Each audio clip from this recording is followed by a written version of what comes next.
warahmatullahi wabarakatuh. Saya Nurul Latifah Syahra dari kelompok 6. Saya di sini akan menjelaskan tentang bimbingan karir. Tugas perkembangan dan kompetensi karir di berbagai jenjang pendidikan. Dalam setting sekolah menengah atas, layanan bimbingan dan konseling atau BK memiliki peran dalam membantu peserta didik mencapai tugas-tugas perkembangannya. Untuk itulah, layanan yang dirancang dan diberikan guru BK atau konselor kepada peserta didik harus bermuara pada pencapaian tugas perkembangannya. Salah dari 4 aspek tugas satu perkembangan peserta didik yakni karir. Rincian menjadi tugas-tugas perkembangan yang harus dicapai oleh peserta didik dalam berbagai tataran internalisasi tujuan. Yang pertama, pengenalan. Pengenalan untuk membangun pengetahuan dan pemahaman peserta didik atau konseli terhadap perilaku atau standar kompetensi yang harus dipelajari dan dikuasai. Yang kedua, akomodasi. Akomodasi itu untuk membangun pemaknaan, internalisasi, dan menjadikan perilaku atau kompetensi baru sebagai bagian dari kemampuan dirinya. Yang ketiga, tindakan, yaitu mendorong peserta didik atau konseli untuk mewujudkan perilaku dan kompetensi baru itu dalam tindakan nyata sehari-hari. Yang B, definisi bimbingan karir. Secara terminologi, bimbingan karir di Indonesia dapat ditemukan dalam lampiran Permendikbud nomor 111 tahun 2014 yang mendefinisikan bimbingan karir sebagai proses pemberian bantuan konselor atau guru bimbingan dan konseling kepada peserta didik untuk mengalami pertumbuhan, perkembangan, eksplorasi, aspirasi, dan pengambilan keputusan karir sepanjang rentang hidupnya secara rasional dan realistis berdasar informasi potensi diri dan berkesempatan yang tersedia di lingkungan hidupnya sehingga mencapai kesuksesan dalam hidupnya. Yang C, tujuan bimbingan karir. Yang pertama, memiliki pemahaman diri atau kemampuan, minat, dan kepribadian yang terkait dengan pekerjaan. Yang kedua, memiliki pengetahuan mengenai dunia kerja dan informasi karir yang menunjang kematangan kompetensi karir. Yang ketiga, memiliki sikap positif terhadap dunia kerja. Yang keempat, memiliki relevansi kemampuan menguasai pelajaran dengan persyaratan keahlian, keterampilan bidang, pekerjaan yang menjadi cita-cita karirnya masa depan. Yang kelima, memiliki kemampuan untuk membentuk identitas karir dengan cara mengenal ciri-ciri pekerjaan, persyaratan kemampuan yang ditutur, lingkungan sosiopsikologis pekerjaan, prospek kerja, dan kesejahteraan.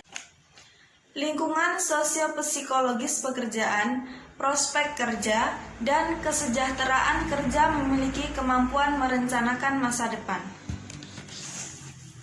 Yang D, prinsip bimbingan karir.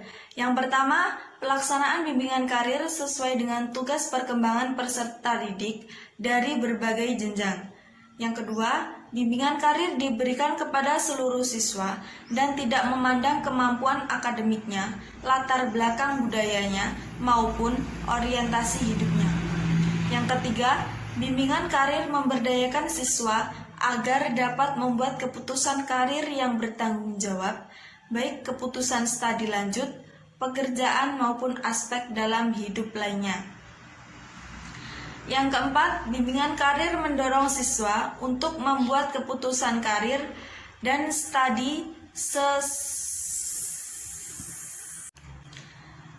bimbingan karir mendorong siswa untuk membuat keputusan karir dan studi sesuai minat, bakat, dan nilai hidupnya. Yang kelima, bimbingan karir mendorong siswa agar dapat mempersiapkan diri dalam aktualisasi potensi perbaikannya.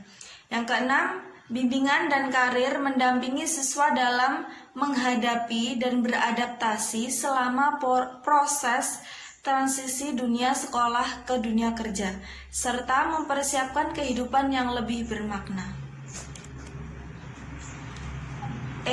Penyelenggaraan bimbingan karir. Yang pertama, melaksanakan asesmen kebutuhan. Yang kedua, bimbingan kelias besar atau lintas kelas. Yang ketiga, bimbingan klasikal. Yang keempat, bimbingan kelompok. Yang kelima, kolaborasi dengan orang tua. Yang keenam, kolaborasi dengan lembaga lain. Yang ketujuh, pengelolaan papan bimbingan dan leaflet. Yang kedelapan, pengembangan media bimbingan karir. Kemudian kesimpulan. Jadi dalam panduan operasional penyelenggaraan BK di SMA Kemendikbud 2016 tertulis 2 dari 11 tugas perkembangan yang berhubungan langsung dengan karir, yakni yang pertama memiliki kemandirian perilaku ekonomis yang diterjemahkan dalam SKKPD sebagai perilaku kewirausahaan, kemandirian perilaku ekonomis.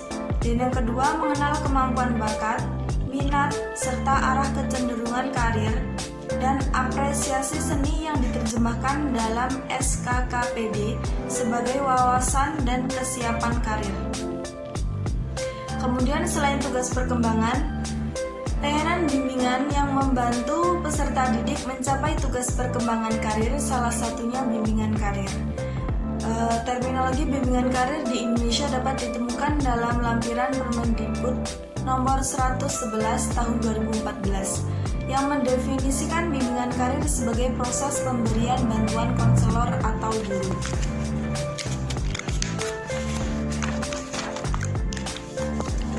Bimbingan dan konseling kepada peserta didik atau konseli untuk mengalami pertumbuhan, perkembangan, eksplorasi, aspirasi, dan pengambilan keputusan karir sepanjang rentang hidupnya secara rasional dan realistis berdasarkan informasi potensi diri dan kesempatan yang tersedia di lingkungan hidupnya sehingga mencapai kesuksesan dalam kehidupannya. Baik, cukup sekian materi yang saya sampaikan. Kurang dan lebihnya saya mohon maaf. Saya akhiri, wallahul muwaffiq ila aqwamit thoriq. Wassalamualaikum warahmatullahi wabarakatuh.